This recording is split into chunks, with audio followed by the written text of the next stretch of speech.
National Farmers Union President Tony Dechant has called the 1970 convention a turnaround convention. He called on the delegates in the nation to turn away from policies that have left the people of rural America in depleted communities, wasted towns, and with little hope.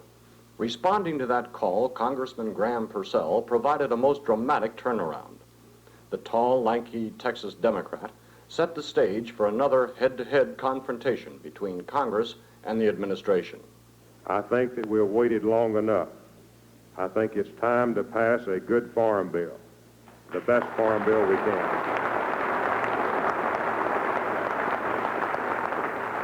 And this, if necessary, and as best we can, despite the administration. Purcell had thrown down the gauntlet. He had indeed fired the opening shot in the long battle to come. The call to arms had been sounded by Tony Dechant. Calling America sick with physical, social, and economic pollution, he laid the problem on the line. If we do not cure the ills of agriculture, we cannot cure the ills of the rest of the nation.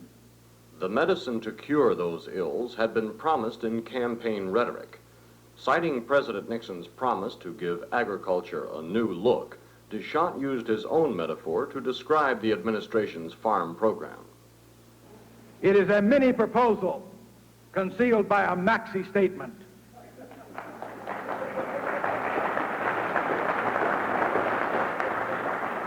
Undaunted by the onslaught, Secretary of Agriculture Clifford Hardin took to the floor with a defense of the Nixon farm policy.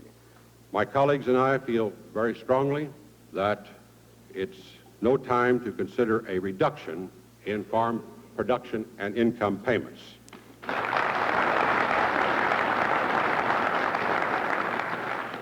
Following that administration defense came an attack of administration fiscal policies.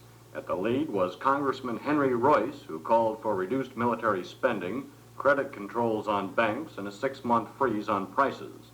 The Wisconsin Democrat did not resist chiding present inflationary policies. The administration's great war on inflation is being conducted with just two so-called weapons: the highest interest rate in 100 years and this business of throwing men out of work by slowing growth that I've already mentioned. And the trouble with these policies is that rather than cure inflation, they make inflation worse. Change and continued strength was at the heart of action taken by convention delegates. In foreign affairs, delegates called on the administration to immediately withdraw from Southeast Asia, with the speed of the withdrawal governed only by the safety of our servicemen. Major attention was given to environmental conservation as the delegates demanded standards leading to the reduction of all forms of pollution.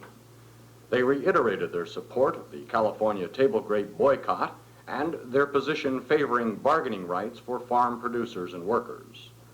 This Farmers Union convention called for a turning from policies and politics which endanger farm income and diminish the lure of the countryside.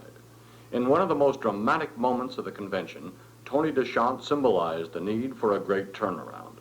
Rural America, he said, is the country's new frontier, just as the entire nation represented a new frontier to the huddled masses of Europe at the turn of the century. Europe's problems of another day have become our problems. The huddled masses yearning to breathe free are in our own cities. The time has come to erect a new Statue of Liberty. This one should be in the great heartland of rural America. Its message should be directed to the masses of our own cities. An impossible dream. That's the heading given to a Denver Post editorial on Dechant's call to turn America around. But the word impossible has never been a part of the vocabulary of the great movements, the great parties, and the great men of our nation's history. This is Joe O'Neill speaking.